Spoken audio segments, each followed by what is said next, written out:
Seigneur Jésus, on te remercie pour cette journée. Merci pour cette grâce, Seigneur. On sait qu'il y a plusieurs de chrétiens partout dans le monde qui n'ont pas eu la grâce, l'opportunité de se réunir avec les frères et sœurs en Christ.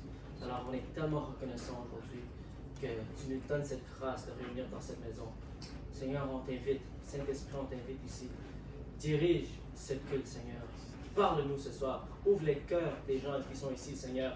Donne-nous la sagesse, Seigneur. Donne-nous les instructions, les directives selon tout ce qui se passe dans le monde aujourd'hui, Seigneur. Donne-nous la clarité, Seigneur. Parle-nous, Seigneur. On est ouvert à ce que tu veux nous dire aujourd'hui. Au nom puissant de Jésus. Amen. Alléluia. Wow, gloire à Dieu. Alors, aujourd'hui, il y a plusieurs semaines, tout le monde sait ce qui se passe dans le monde. J'aime même pas prononcer le nom, mais aujourd'hui, j'ai vraiment pas le choix parce que il y a des semaines, je voulais même pas parler de ce sujet, en fait. Et je vais pas trop en parler, mais tout le monde sait ce qui se passe dans le monde parce que ça affecte tout le monde. Ça affecte les hôpitaux, ça affecte les emplois, ça affecte les chrétiens. Et j'ai pris que Dieu nous donne vraiment la sagesse par rapport à cette situation. Et en fait, j'aime pas trop mettre l'emphase sur les choses négatives. Hein? Parce que le média, on sait que, parce qu'on voit, le média parle beaucoup de cette pandémie, si on peut appeler ça, quelque chose, hein? Que, avec le coronavirus, avec la maladie qui est contagieuse et tout ça, et le média, ça pousse le message de la peur. Et c'est ça que je vois aujourd'hui. Parmi les non-croyants et les croyants, beaucoup de gens ont peur, beaucoup de gens restent à la maison, et beaucoup de gens sont prudents aussi. Et il y a une différence entre la peur et la prudence aussi. Alors, moi, mon emphase, comme le média, il veut tellement nous donner les avertissements et tout ça, et nous faire peur.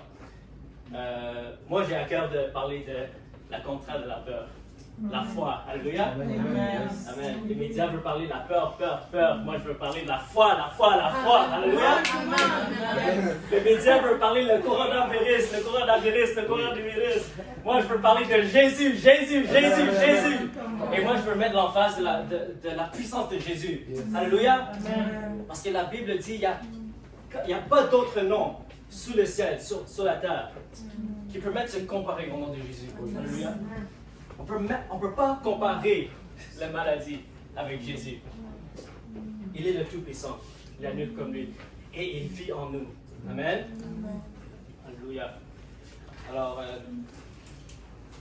la Bible dit que la foi, ça vient par ce qu'on entend. Amen. Et ce qu'on entend, ça doit être la parole de Dieu.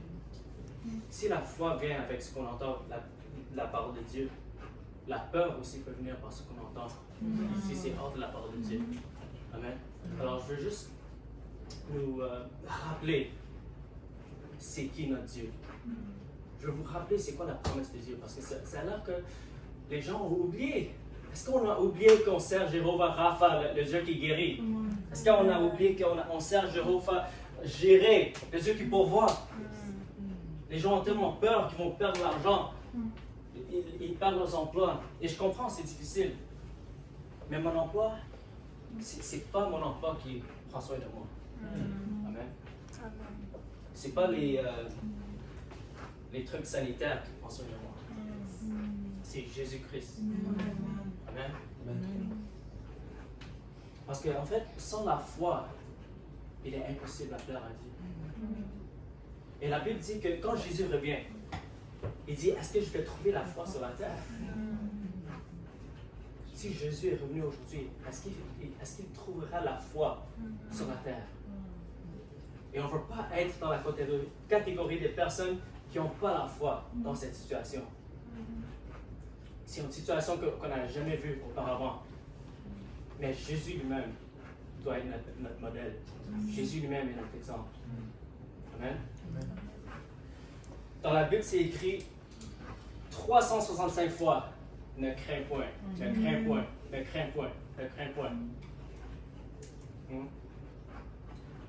Et Dieu ne nous a pas donné un esprit de timidité. Alléluia.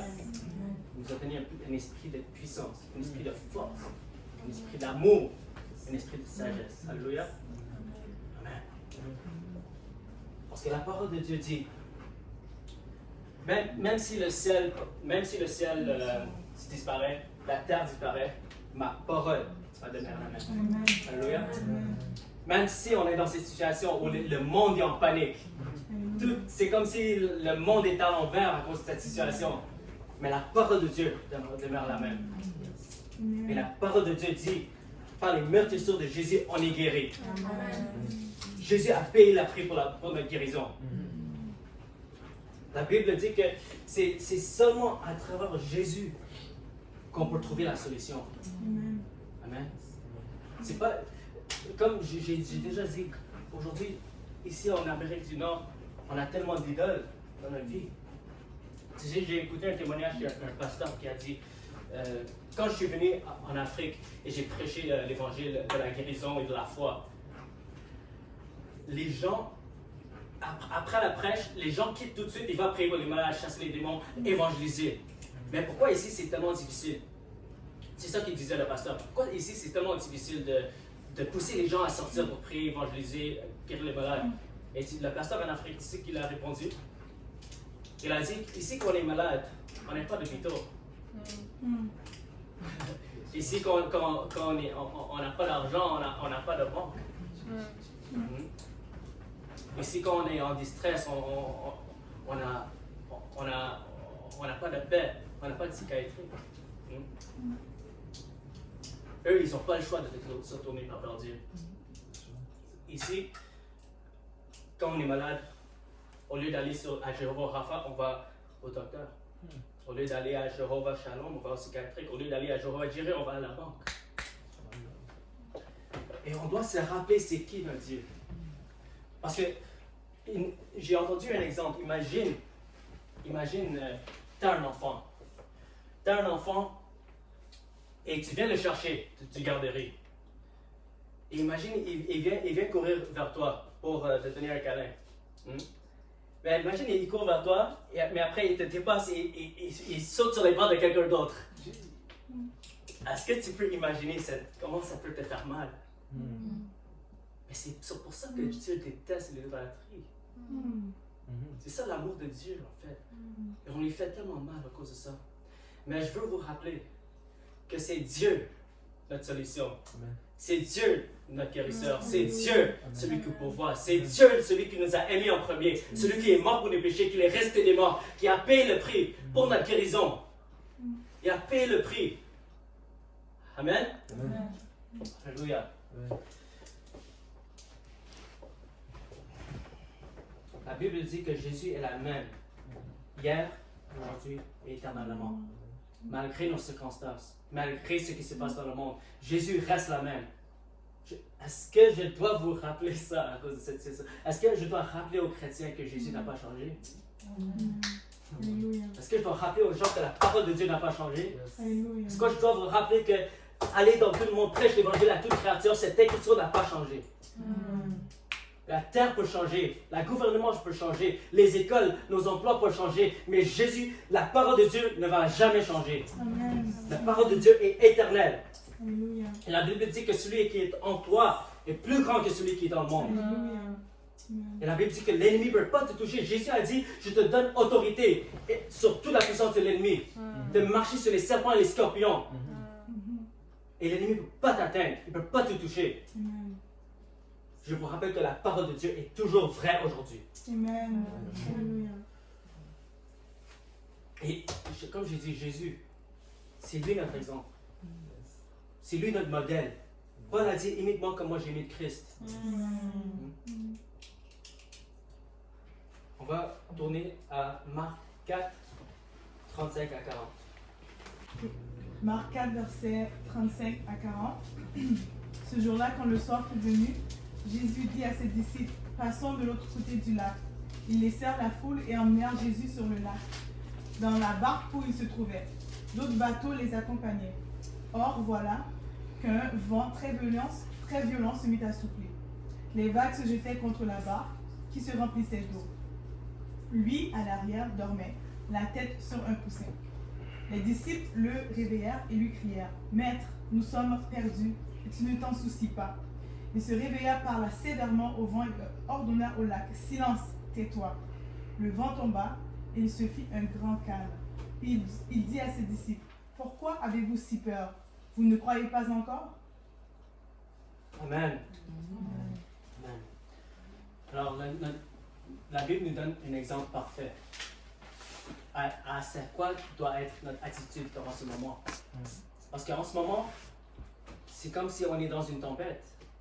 C'est comme s'il y a des situations, les gens perdent leurs emplois, les gens tombent dans la maladie, les gens ont tellement peur. Est-ce que ça va... Il y a cette crainte qu'on sent dans le monde et dans l'Église, que quelque chose peut nous arriver. Et les disciples se sentaient comme ça, ils avaient peur. Et ils disaient, Jésus, est-ce que tu t'en fous qu'on va périr? Mais Jésus, c'était quoi son attitude? Jésus était dans la paix. Parce que la foi, c'est marcher dans le repos. Quand tu commences à avoir peur, quand tu commences à penser que quelque chose va t'arriver, ça montre ta manque de foi. Mais Jésus, lui, il savait qui est son Dieu. Il savait l'autorité qu'il avait. Et il a dit à ses disciples, où est votre foi? Alors à la base, les disciples devraient avoir la foi dans cette situation. C'était pas parce qu'ils n'étaient pas Jésus qu'eux, ils ne pouvaient pas avoir la foi pour que la tempête se calme. Parce que Jésus lui-même a dit, tout le monde qui croit en moi va faire la même chose que moi et même plus grand. Et Jésus a dit que la même manière que Dieu m'a envoyé, moi aussi je vous envoie. Amen. Et pourquoi Jésus est venu? Jésus est venu, la Bible dit que dans Actes 10, 38, il dit que Dieu a oint Jésus avec force, avec puissance, afin qu'il puisse aller de lieu en lieu et guérir tous ceux qui étaient sous l'empire du diable. Car Dieu était avec lui. Car Dieu était avec lui. Et aujourd'hui, Jésus dit, moi je suis avec toi. Dieu dit que moi je suis avec toi. Son nom c'est Emmanuel. Et Jésus a dit, comme le Seigneur m'a envoyé, moi je vous envoie. La parole de Dieu n'est pas mise en pause. Le commandement de Jésus n'est pas mis en pause. Les promesses de Dieu ne sont pas mises en pause. La puissance de Dieu n'est pas mise en pause. On continue dans la foi. On obéit les commandements de Dieu. On marche dans la sainteté. On aime les gens. On prêche l'évangile. On guérit les malades. On chasse les démons. Alléluia. On forme les disciples. Parce que le danger, c'est que durant ce moment, le feu de l'église peut s'éteindre. Et c'est ça le plan du diable.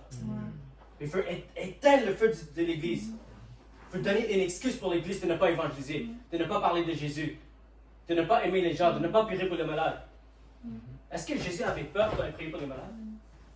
Est-ce que Jésus avait peur quand il priait pour les lépreux?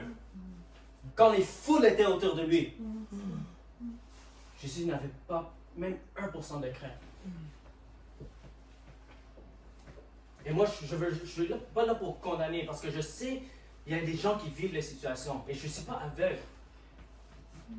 Mais je crois à la parole de Dieu. Je crois plus à la parole de Dieu. Je crois plus à la parole de Dieu que le média. Alléluia. Parce que, tu sais, les gens aujourd'hui, c'est comme un panique dans le monde. C'est une situation urgente. Et les gens, ils donnent des avertissements. Fais ci, fais ça. Et je ne suis pas contre. Je ne suis pas contre laver les mains. À la base, vous devez toujours laver les mains.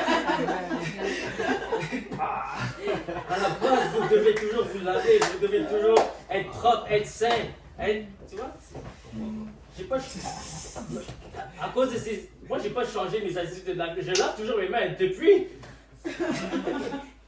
Alors, c'est bien si vous auparavant, vous ne voulez pas laver vos mains. C'est bien que maintenant, vous lavez vos mains. Continuez comme ça, même après cette situation. Amen. Mais je veux vous rappeler, c'est quoi la vraie urgence? Amen. La vraie urgence, c'est le péché, la mort et l'enfer. Amen. Come on. C'est ça l'urgence. Si les chrétiens pouvaient se lever comme les gens se lèvent aujourd'hui à cause du coronavirus. Parce qu'en fait, le péché, c'est une maladie. Le mort, c'est une pandémie. Je ne sais même pas comment on dit ça, pandémie. Et l'enfer, c'est une réalité. Où est l'urgence de l'Église? Où est l'urgence de l'Église? Les gens ont l'urgence pour le coronavirus. Et prendre position pour faire des choses, pour accomplir une œuvre, pour protéger les gens. Mais où était cette urgence pour l'Évangile? Parce qu'en fait, la manière qu'on se lève pour cette pandémie, c'est la même manière que les chrétiens devaient se lever pour Jésus, pour l'Évangile. À cause de cette pandémie, toute la terre entière était bouleversée. Tu sais, dans les Actes des Apôtres, les gens ont dit que les chrétiens, ils ont prophétisé le monde. Je ne sais pas c'est quoi la traduction en français, mais c'était écrit en anglais que le monde était tourné à l'envers. Aujourd'hui, le monde est à l'envers à cause de cette maladie. Mais imagine s'ils pouvaient dire ça à les chrétiens d'aujourd'hui. Que tout le monde est bouleversé, tout le monde est à l'envers, parce que les gens donnent leur vie à Jésus, parce que les gens comprennent qu'on est dans une période d'urgence. Toute cette vie, c'est une période d'urgence. Les gens meurent à tous les jours. Les gens meurent sans Jésus. Les gens partent en enfer pour l'éternité. Où est notre urgence? Où est notre cœur? Où est notre cœur d'amour? Parce que les chrétiens d'aujourd'hui, ils ont tellement peur pour les gens à cause d'une maladie. Mais est-ce que vous avez peur pour leur salut? Est-ce que vous avez peur pour leur éternité? Et avec l'évangile vient la guérison aussi. Parce qu'on ne peut pas négliger que les gens sont malades. Et Dieu aime ces gens. Dieu veut les guérir. Mais aussi les chrétiens qui vont se lever pour guérir les malades. Moi, je donne gloire à dire que nous, on entrait dans les hôpitaux. On priait pour les malades. On n'avait pas peur. Si je pouvais aujourd'hui, je rentrais dans les hôpitaux pour prier pour les gens qui sont infectés. Parce que ça ne peut pas me toucher. La seule raison, c'est parce que la sécurité a bloqué la porte. C'est la seule raison que je ne rentre plus dans les hôpitaux. Mais je rends grâce à Dieu que Dieu nous a permis d'aller dans les hôpitaux quand les portes étaient ouvertes. Où étaient tous les chrétiens qui disent que tous les malades, que les gens sont malades, il faut faire attention? Où étais-tu quand on est parti dans les hôpitaux? Tout d'un coup, tu as la compassion pour les malades. Où étais-tu quand on parlait pour prier pour les malades? Pour chasser les démons, pour aimer les gens qui étaient en souffrance.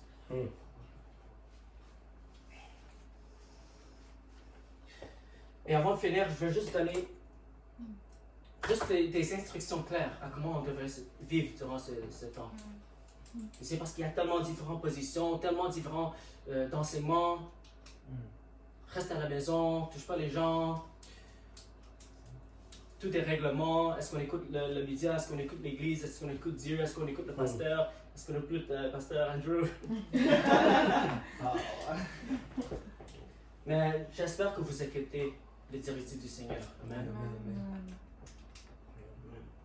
Parce que, comme j'ai dit, oui, la situation de notre monde a changé. Oui, les gens sont tombés malades. Oui, les hôpitaux sont fous, les infirmières. Il faut prier pour les infirmières en ce moment parce que c'est pas facile pour eux. Il faut prier pour les écoles, il faut prier pour les gens qui sont perdus leur emploi. C'est vraiment pas facile pour les gens. En même temps, il ne faut pas être aveugle à ça. Il faut considérer ce qui se passe. Amen. Il faut avoir l'amour. Et la parole de Dieu ne change pas. On doit toujours obéir à Dieu. On doit toujours obéir les 2 commandements. Aime Dieu avec tout ton cœur, tout ton âme, tout ton esprit.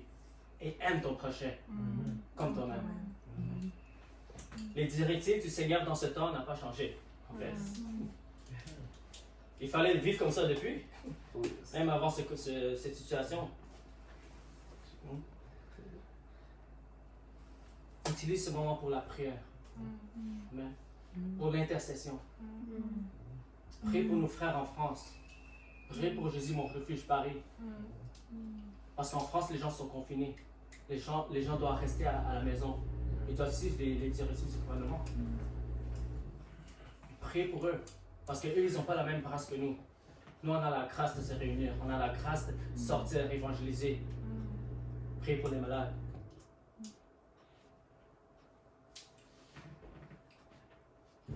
Utilise ce temps pour intercéder, pour prier. Pour les gens qui sont en souffrance. Pour les gens qui ont besoin d'aide. Pour les gens qui sont dans les hôpitaux. Pour les infirmières. On doit prier. Amen. Deuxièmement, on doit méditer la parole de Dieu. Parce que tout ce qu'on médite, c'est ça qui va influencer notre vie. Si tu médites sur les médias, tu médites sur les nouvelles, tu médites sur la peur, c'est ça qui va te contaminer. Et c'est ça qui va diriger ta vie. Si tu continues à écouter que tu vas être touché par la maladie, que c'est très contagieux, que tu risques de tomber malade, qu'est-ce que tu penses va arriver? Mais si tu médites la parole de Dieu, si tu déclares plus grand est celui qui est en moi que celui qui est dans le monde, si tu proclames que moi j'ai autorité de marcher sur les serpents et les scorpions, sur toute maladie, Jésus m'a dit de chasser les démons, prier pour les malades. Par les meurtrissures de Jésus, je suis guéri. Ça, c'est pas le résultat. Méditez la parole de Dieu. La Bible dit ne sois pas conformé de cette siècle présent. Ne sois pas confirmé comme les païens. On ne devrait pas avoir la même attitude, la même peur. On est des enfants de Dieu. On sait qui on sert. On sait qui on est en Christ. On connaît celui qui vit en nous. Troisièmement, prêche l'Évangile. Prêche l'Évangile. Comme j'ai dit, ce commandement n'est pas mis en pause. Prêche l'Évangile. Gagne les âmes. C'est un commandement. La parole de Dieu est éternelle, ça ne change pas. Cette parole est toujours applicable aujourd'hui. Prêche l'Évangile, guéris les malades, chasse les démons, ressuscite les morts. Cette parole est applicable aujourd'hui. Amen. La parole de Dieu ne va pas changer. Oh yes. Le ciel et la terre peuvent disparaître, la parole de Dieu ne va pas changer. Alléluia. Amen. Avant de finir, j'ai déjà dit ça. On va lire une dernière passage. C'est 2 Timothée 1:7. Voyez, il nous a pas donné un esprit de timidité, mais de force, d'amour et de sagesse. Amen. Amen. Amen. Alors, cette seule écriture-là Mm. peut résumer notre réponse. Peut résumer ce que met ce message et comment on devrait vivre. La Bible dit Dieu ne nous a pas donné un esprit de timidité. Il ne nous a pas donné un esprit de peur, mais de puissance, d'amour et de sagesse. Aujourd'hui, j'ai parlé de la puissance. La Bible dit dans Actes chapitre 1, verset 8, que je vous donnerai, la Saint-Esprit viendra sur vous, je vous donnerai la puissance et vous serez mes témoins. Pour prêcher l'évangile avec les signes et les prodiges. On doit garder cette habitude, on doit garder ce feu. On ne doit pas éteindre ce feu. On a la puissance. Alléluia. Amen. Deuxièmement, l'amour. On doit garder cet esprit d'amour. Vers les non-croyants. C'est normal. Comment les gens sont en panique, c'est normal. Ils sont des non-croyants. Ils ne connaissent pas Dieu. Il y a des gens qui tombent malades, il y a des gens qui meurent. C'est quelque chose ça affecte les gens. Oui, on a la foi, mais en même temps, on ne peut pas être aveugle à la réalité de la situation. Amen. On doit considérer les autres. La Bible dit que considérer les intérêts des autres que ton propre intérêt. C'est pour ça que quand les non-croyants m'écrivent, ils me disent de ne pas évangéliser, de ne pas faire l'église, tout ça, je comprends. Je ne vais pas me battre avec eux. Ils ne connaissent pas Jésus. C'est normal. Il faut répondre avec l'amour. Ou ne même pas répondre, comme moi, je ne réponds même pas. Parce que si je réponds, je reste à entrer dans la chair. Il faut aimer, il faut pardonner. Même les chrétiens. De plus en plus, les chrétiens qui me persécutent. Parmi les gens qui me persécutent, qui me donnent les commentaires mauvais, c'est les chrétiens. Mais l'attitude de Jésus, il a dit, pardonne-les. Amen. Parce qu'ils ne savent pas ce qu'ils font. Il faut prier pour eux. Prier pour nos frères. Avoir la sagesse. Et c'est ça notre dernier point, la sagesse. Il a dit l'amour. Il a dit la puissance, l'amour et la sagesse. Il faut avoir la sagesse. Amen. Il ne faut pas être arrogant. Il ne faut pas être aveugle de la situation des gens ou les sentiments des gens. On ne va pas commencer à courir comme dans les rues, courir vers les gens, tenir les gens des mains et dire non, Jésus est plus fort parce qu'il faut avoir la sagesse. Amen. On va donner l'espace aux gens. Même dans l'église, c'est pas tout le monde qui est à l'aise à tenir les mains, donner les câlins. Alors, mettez vos distances. Les gens, on a tous notre façon d'être. Amen. Il faut considérer les autres. Il faut considérer les sentiments des autres. Amen. Il faut marcher dans l'amour, dans le pardon. Il y a des gens qui m'écrivent, ils me disent qu'il faut appeler la police à cause de notre réunion. Moi, j'essaie de leur pardonner. Amen. On décide d'aimer. Marche dans la sagesse. Parce qu'en fait, on n'a pas... Tu sais, l'évangile va amener la persécution, c'est ce que la Bible dit. Mais pas toute persécution est nécessaire, en fait. On n'a pas besoin de nous mettre dans une situation de persécution dans tout moment. Même Jésus a dit à ses disciples, il dit, soyez prudents. Non, il a dit, je vous envoie comme les brebis parmi les loups. Parce que eux, sur la situation, c'est eux, ils avaient vraiment la persécution. Nous, on vit, c'est rien par rapport à ce que eux, ils ont vécu. Je vous envoie comme les brebis parmi les loups. Il a dit, sois prudent. C'est quoi? Sois prudent comme un serpent. Sois prudent comme un serpent ou sage comme un serpent. Ouais. Sage comme un serpent et innocent comme les doves. Ouais. Et il faut avoir ce niveau de sagesse. Il faut comprendre que, tu vois, dans les actes des apôtres, quand les religieux ou les autorités ils voulaient tuer les chrétiens, il y avait une grande persécution. Les gens, l'Église n'est pas juste restée dire que je vais me faire persécuter, je vais rester là. Non. Ils ont utilisé la sagesse. Ils se sont dispersés. Et c'est comme ça que l'Évangile a propulsé. Amen. Amen. Alors on ne juge pas les gens qui ferment les églises ou les gens qui font les trucs en live parce que ce que pour le moment, c'est pas vraiment une persécution. Hein. C'est vraiment à cause d'une maladie, de la peur des gens. Et c'est pas juste nous qui est fermé, c'est les emplois, les organisations et tout. Alors, oui, on a la foi. Nous, on n'a pas peur. Amen. Mais on doit utiliser l'amour et la sagesse. Alléluia. Amen. Amen.